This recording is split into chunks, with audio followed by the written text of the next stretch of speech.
Ever feel like you're just living some life that you didn't really pick? Yeah. Like this path you're on, Yeah.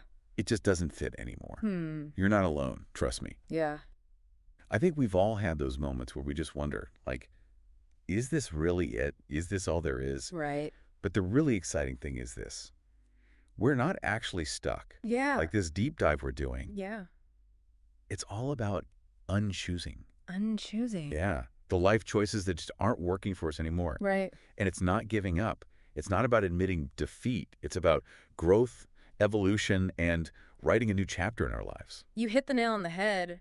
I think it's incredibly common to feel this way. Yeah. We change so much over the years, but sometimes our lives don't really keep up. Right. It's not about regret. This is about recognizing that we have the power to actually change, shift gears, and create something that actually aligns with who we are now. Okay, so let's unpack this a little bit. Okay. Who feels stuck?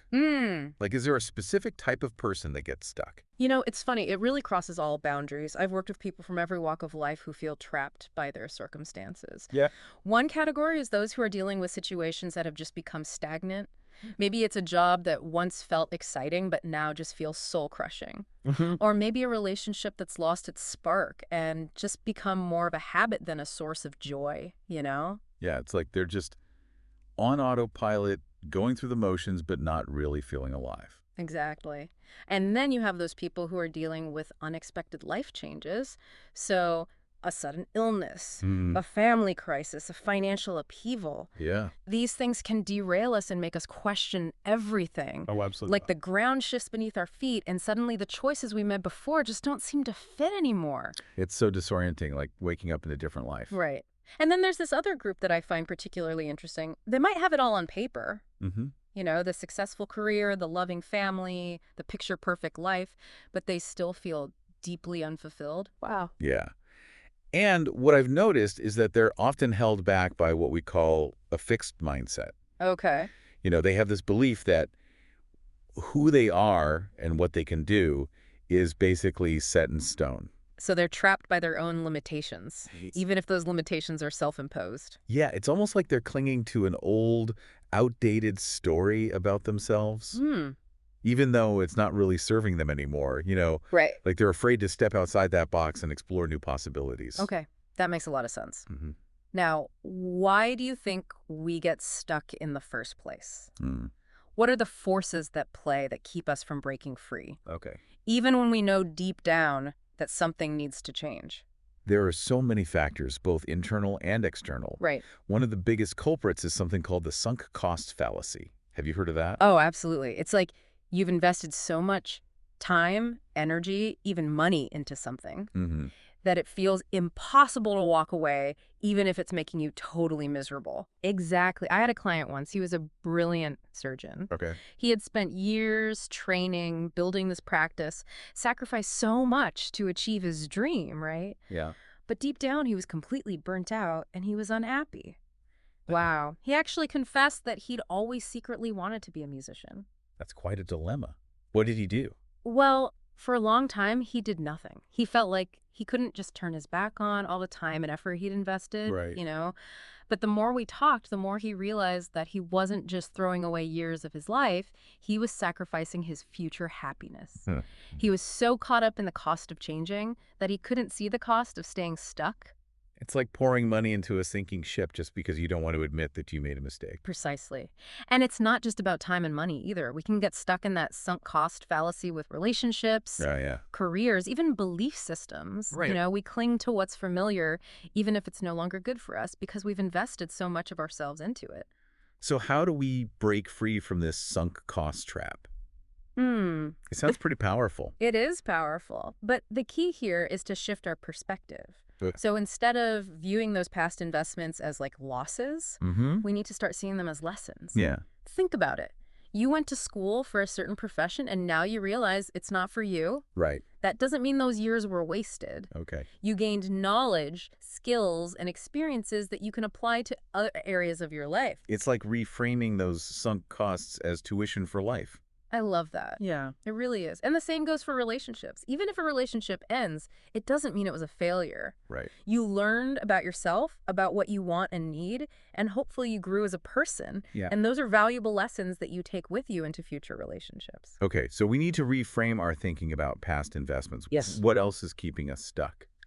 This is a big one.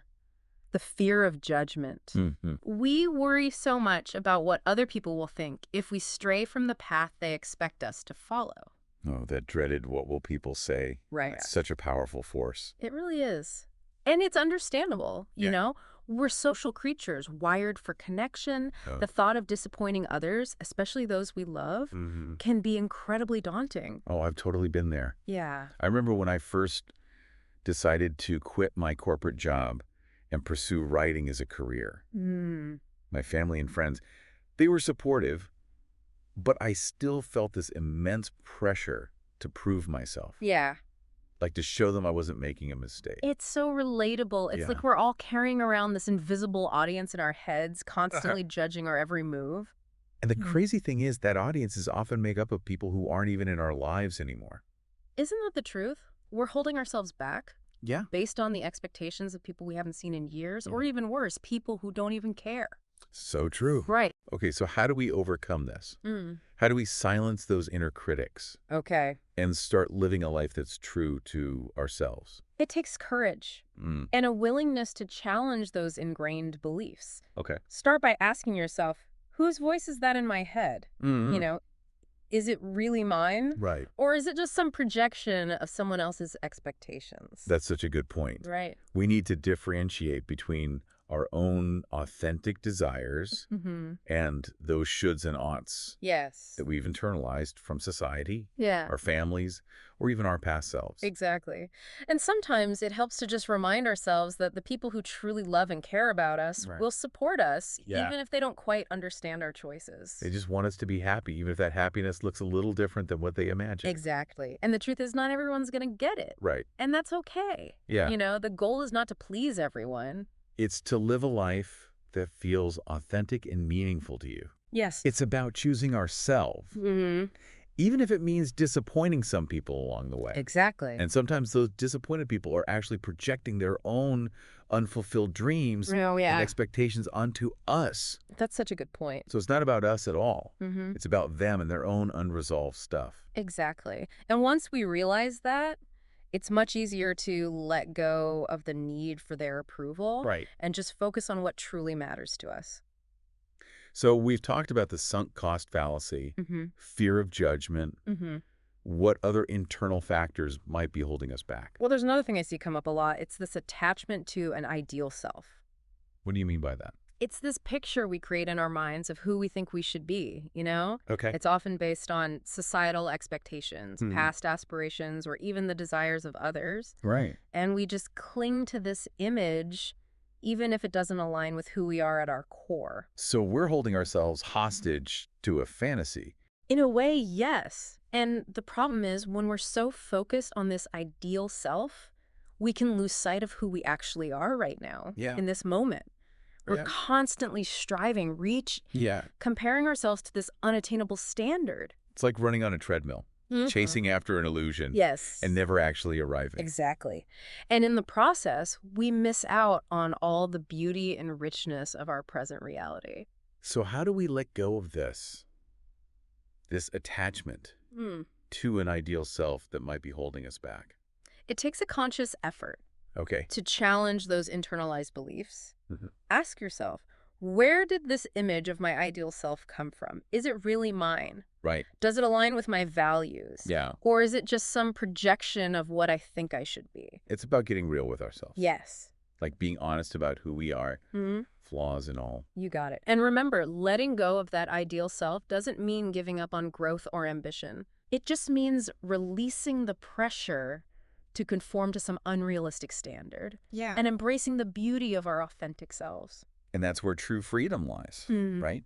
Accepting and celebrating who we are in this moment without judgment or comparison. Absolutely. It's in that space of self-acceptance that we can truly begin to explore our potential and create a life that feels authentic and fulfilling. Okay, so we've talked about the external pressures like fear of judgment, Right. internal factors like sunk cost fallacy, Mm. and clinging to an ideal self. Mm. What about the limiting beliefs? Oh, those are insidious. Yeah. They whisper in our ears, telling us we're not good enough, not smart enough, not capable enough to pursue our dreams. Yeah. And the worst part is, we often believe them. It's like we become our own worst enemies, holding ourselves back with that negative self-talk. It's the ultimate self-sabotage. Right. You know, we create these internal barriers based on past experiences, Yeah. failures, or even things people have told us about ourselves. Mm-hmm. And these beliefs can be so deeply ingrained Right. that we don't even realize they're there. So how do we become aware of them if they're operating on this subconscious level? It takes a willingness to get curious Okay. about our thoughts and feelings. Yeah. Start paying attention to that inner voice. Mm-hmm. What is it saying? Is it encouraging and supportive? Right. Or is it critical and judgmental? So it's about developing self-awareness. Yes. The ability to step back and observe our thoughts without getting swept away by them. Exactly. Once we start paying attention to those negative thoughts, Right. we can start to challenge them. Mm-hmm. Ask yourself, is this belief really true? Mm-hmm. What evidence do I have? It's like we're putting those beliefs on trial, demanding proof. I love that. Right. Instead of just accepting them as fact. Got it.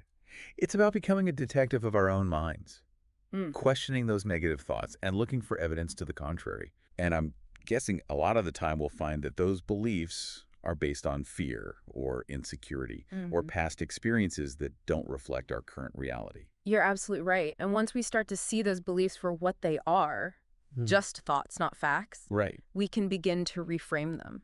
So instead of I'm not good enough, Yeah. it becomes I'm still learning and growing. Exactly. Or instead of I can't do that, Right. it can say I'm willing to try. Exactly. It's about shifting from a fixed mindset to a growth mindset, believing that we can learn, evolve, and expand our capabilities. This is so fascinating. Mm-hmm. We've explored those external and internal factors that keep us feeling trapped.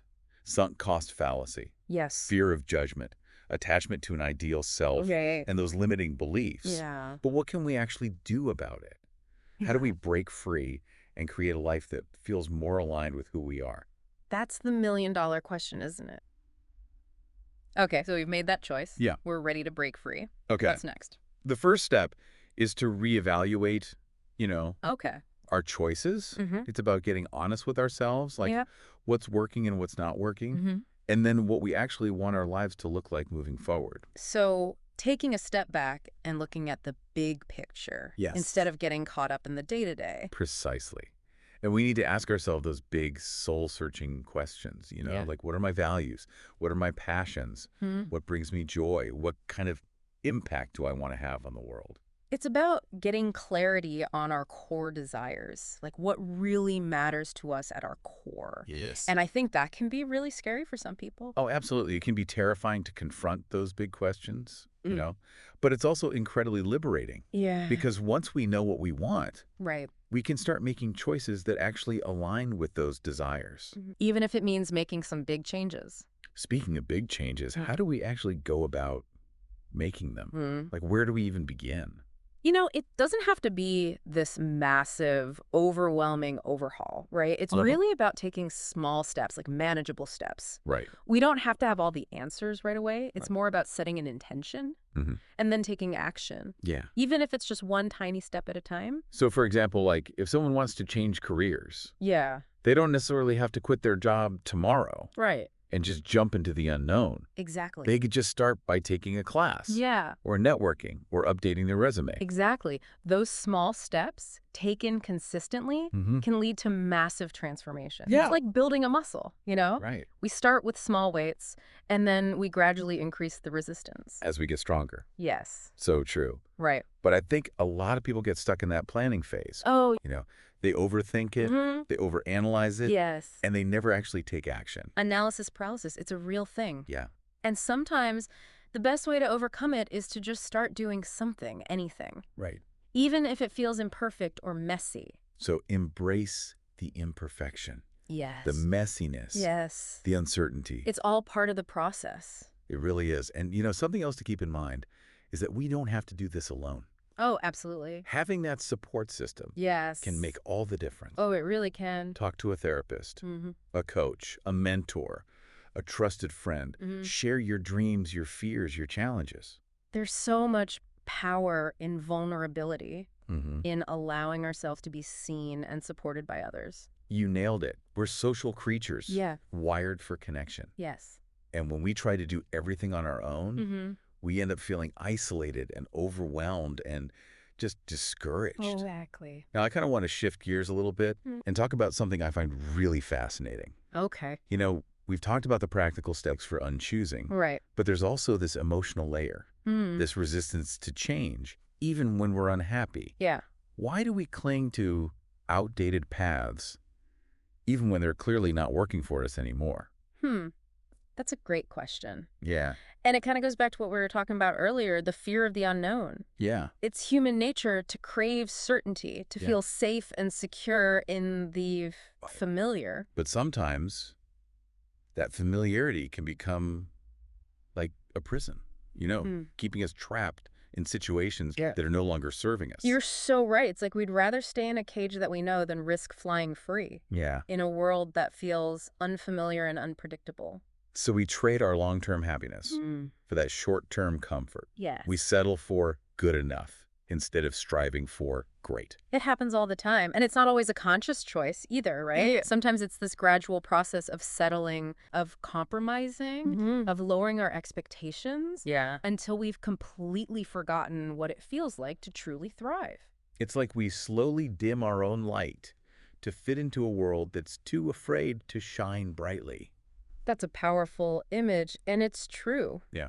We often shrink ourselves to fit in, to avoid judgment, to maintain some sense of control. So how do we break free from that fear of the unknown? Okay. How do we embrace the uncertainty? Right. And start living a life that feels more expansive and fulfilling? It starts with getting curious about the fear, Like, Okay. what are we really afraid of? Right. What's the worst that could happen? I think a lot of times our fears are based on assumptions and projections that aren't even rooted in reality. Absolutely. We create all these stories in our minds about what might happen, and we often catastrophize the situation. Yeah. And we make it seem so much worse than it actually is. Our minds are these master storytellers, weaving these tales of doom and gloom. And the funny thing is, we rarely stop to question those stories, Yeah. We just accept them as truth.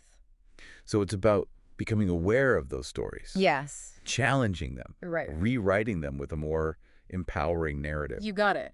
Instead of asking, what if it goes wrong, we can ask, what if it goes right? Yeah. What if this change actually leads to something amazing? Right. Something we never could have imagined if we had stayed stuck. It's about shifting from that fear-based mindset Yes. to a possibility-based mindset. Exactly.